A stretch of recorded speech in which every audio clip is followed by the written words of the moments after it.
మంచిర్యాల జిల్లా CC Naspur police station పరిధిలోని ఇందిరమ్మ కాలనీలో పోలీసులు కార్డన్ సెర్చ్ నిర్వహించారు. సరైన ధృవీకరణ పత్రాలు లేని 50 ద్విచక్ర వాహనాలు, ఒక ట్రాక్టర్ను సీజ్ చేశారు. ప్రజలు అప్రమత్తంగా ఉండాలని, అత్యాశకు పోయి ఆన్లైన్ మోసాలకు గురి కావద్దని మంచిర్యాల రూరల్ సిఐ ఆకుల అశోక్ సూచించారు.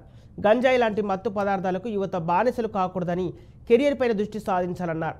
అపరిచిత వ్యక్తులు ఎవరైనా కాలనీలో సంచరించినా, అసాంఘిక కార్యకలాపాలకు పాల్పడినా వెంటనే పోలీసులకు సమాచారం ఇవ్వాలని తెలిపారు.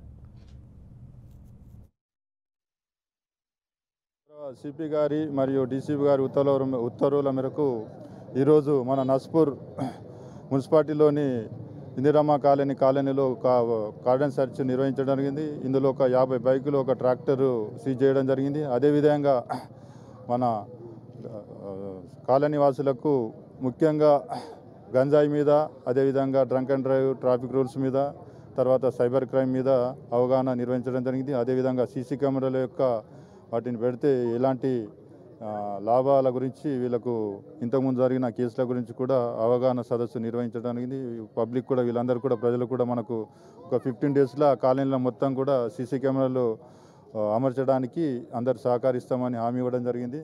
కాబట్టి ప్రతి ఒక్కరు కూడా ప్రతి కాలనీలో సీసీ కెమెరాలు పెట్టుకోవాలని మా పోలీస్ శాఖ తరఫున కోరుతున్నాము. గౌరవ సిపి గారి మరియు డీసీపీ గారి ఉత్తర్వుల మేరకు ఈరోజు మన నస్పూర్ మున్సిపాలిటీలోని ఇందిరమ్మ కాలనీలో కార్డన్ సెర్చ్ నిర్వహించడం జరిగింది. ఇందులో ఒక 50 బైకులు, ఒక ట్రాక్టరు సీజ్ చేయడం జరిగింది. అదేవిధంగా మన కాలనీ వాసులకు ముఖ్యంగా గంజాయి మీద,